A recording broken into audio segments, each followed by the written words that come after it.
실을 뼈에다가 먼저 고정을 하고 구멍을 뚫어서 같이 묶어서 당겨서 붙여주는 거예요. 그리고 두 번째로는 엔도타인이라는 도구인데 우리 뼈에다가 고정을 해줄 건데 어떻게 고정을 해주느냐,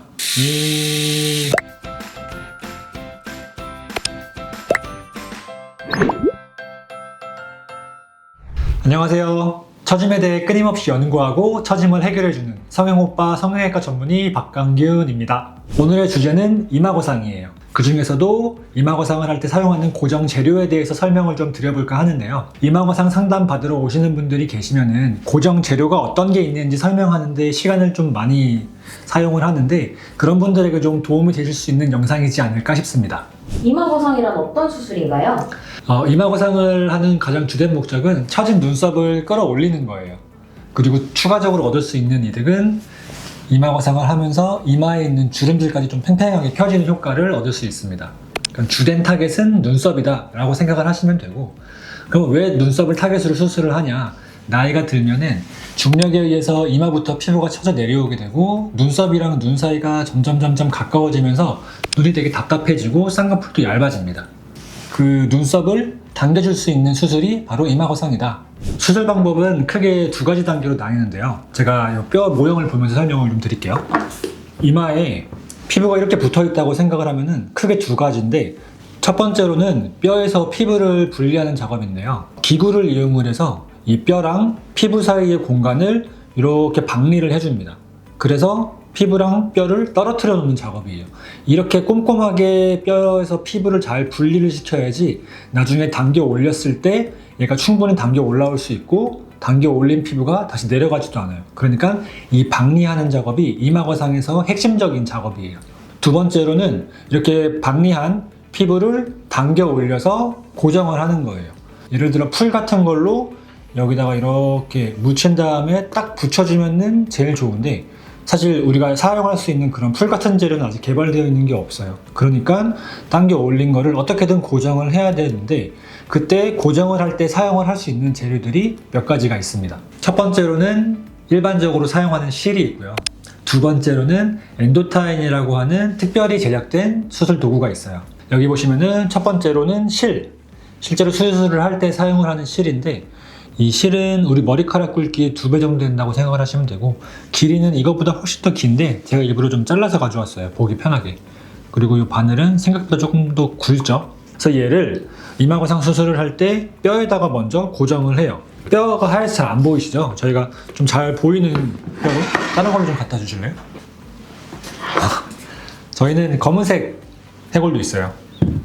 이렇게 실을 뼈에다가 먼저 고정을 하고 구멍을 뚫어서 그 다음에 아까 분리해 놓은 피부를 같이 묶어서 당겨서 붙여주는 거예요. 그리고 두 번째로는 엔도타인이라는 도구인데 제가 가져왔어요. 보시면은 딱 제 손톱만 해요. 여기 위에는 날카로운 고리들이 있어요, 갈고리들. 그리고 반대쪽에는 동그랗게 기둥 같은 게 있는데 이 기둥이 뼈에다 고정하는 자리예요. 이 갈기는 들어 올린 피부를 고정해주는, 걸어주는 자리라고 생각하시면 돼요. 얘를 우리 뼈에다가 고정을 해줄 건데 어떻게 고정을 해주느냐, 이 엔도타인을 고정해줄 수 있는 구멍을 뚫을 수 있는 드릴이 있어요. 엄청 뾰족하진 않아 보면. 뼈에다가 이렇게 대고 하고 구멍을 뚫어요. 그러면은 한 2mm 정도 되는 구멍이 뚫리고, 그 구멍에다가 여기 뾰족하게 튀어나온, 동그랗게 튀어나온 부분을 딸깍하고 고정을 해주는 거예요. 딱 이렇게 보이시나요? 그렇게 한 다음에 아까 분리해 놓은 피부를 당겨서 걸어준다라고 생각을 하시면 돼요. 그러면은 이렇게 걸려있는 피부가 이 자리에 유지가 되는 거죠. 그리고 나서 시간이 지나면은 박리한 피부가 뼈랑 이렇게 들러붙는 시간이 생기는 거예요. 그걸 보통 한 6개월 정도 이야기를 하는데, 그 기간 동안에 다시 떨어져 내려가지 말라고 엔도타인이 지지를 해주고 고정을 해주고 잡아주는 역할을 한다라고 생각을 하시면 돼요. 그리고 자기 역할이 끝나면 이 엔도타인이라는 애는 한 1년 정도 시간이 지나면은 우리 몸에서 저절로 흡수돼서 사라진다. 원장님, 그러면 사람마다 사용하는 고정 재료가 다 다른가요? 이게 사람마다 누구는 이게 더 좋고 누구는 이게 더 좋고 이런 거는 아니에요. 잠깐만 이거를 좀 치워 놓을게요. 두 방법의 가장 큰 차이는 비용이에요, 비용. 이 아까 말씀드린 처음에 이 실은 엔도타인에 비해서 훨씬 저렴해요. 반대로 얘기하면은 이 엔도타인이라는 도구가 생각보다 굉장히 비싸요. 몇 배 이상 차이 난다고 생각을 하시면 돼요. 그 비용 차이가 어떤 수술을 할지를 결정을 하는 어떻게 보면 가장 주된 요인이다. 실제로 수술을 했을 때 어떠한 고정 재료가 더 우월하다라는 연구 결과는 나와 있는 게 없어요. 실은 이렇게 선처럼 잡아주는 데 반해서 이 엔도타인은 좀 더 넓죠, 면적이. 그래서 더 넓은 면을 잡아줄 수 있으니까 조금 더 효과적으로 오래 고정이 되지 않을까라는 생각을 하고 있기는 하죠. 그러면 이 고정 재료별로 혹시 단점이 있을까요? 엔도타인은 일단 보시다시피 조금 커요. 그리고 조금 만져봤을 때 좀 뾰족해. 이걸로 수술을 한 경우에 수술받은 분들이 만지면 좀 아파요. 좀 따끔따끔해요. 뭔가 계속 만져져요. 하시는 말씀들을 종종 하십니다. 반면에 실은 보다시피 굉장히 얇으니까 넣어놔도 뭐 만져지는 것도 없고 불편감도 상대적으로 좀 덜하죠. 그러면 원장님께서 선호하시는 재료는 어떤 거예요?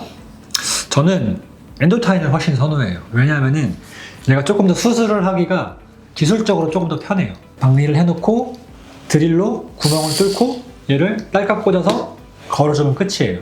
반면에 실은 조금 더 정교하게 구멍을 뚫어야 되고 실을 바늘을 구멍을 통과시켜서 걸고 좁은 데만 이렇게 하는 어쨌든 그 작업 자체가 조금 더 엔도타인 수술하는 것보다는 조금 더 번거롭다. 그래서 저는 엔도타인을 좀 선호하기도 하고 작업도 그렇지만 결과적으로 봤을 때도 아까 말했던 것처럼 조금 더 엔도타인이 제 기준으로는 좀 더 안정적인 결과를 가져오는 것 같아서 조금 더 엔도타인을 선호하는 편입니다. 오늘은 이마거상의 수술 방법이랑 고정 재료에 대해서 설명을 드려봤어요. 고정 재료가 좀 궁금하셨던 분들에게 도움이 됐으면 좋겠고 혹시 궁금하신 점 있으시면 댓글 달아주시면 답변을 바로 드릴 수 있도록 할게요. 지금까지 예뻐지고 젊어지는 모든 방법을 알려드리는 성형오빠 박강균이었습니다. 다음에 만나요. 끝!